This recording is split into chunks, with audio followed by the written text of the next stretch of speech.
Gamers.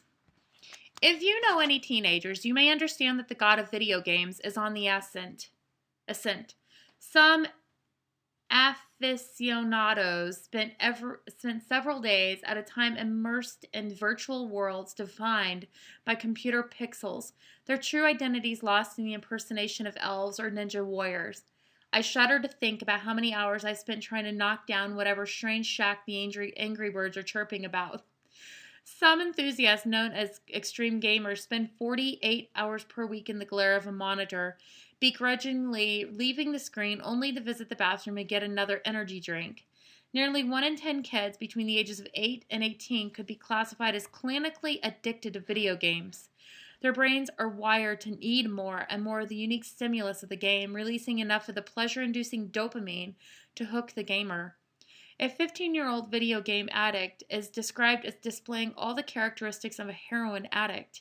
You haven't got someone putting a needle in your arm and having a high, but you got all the telltale collateral damage of a heroin addict.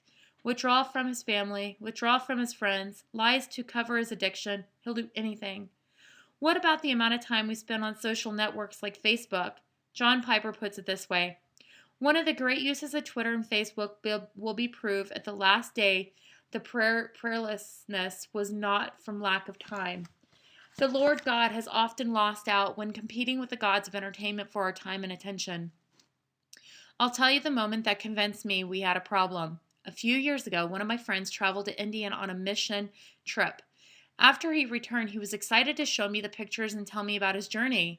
It's always interesting to see the everyday lives of people from other cultures. My friend had a picture of what was essentially the family room in an Indian home. The centerpiece, what we'd think of the mantle on the hearth, featured a carved idol. He pointed out that every seat in the room was carefully arranged so that it was facing this idol. I shook my head sadly at the sight of a family with a false god at the very center of its world. A few hours later, I walked in the front door of my house and had a seat in my recliner. I grabbed the remote, turned on the TV, and kicked back in the chair. Suddenly, it hit me. My eyes scanned the room slowly, and sure enough, every seat in our room was carefully positioned to face the 50-inch flat screen on the mantel. Don't get me wrong, I'm not anti-entertainment. I'm just wondering if we've gone from watching it to worshiping it. Maybe you think worshiping. Really? Aren't you getting a little carried away?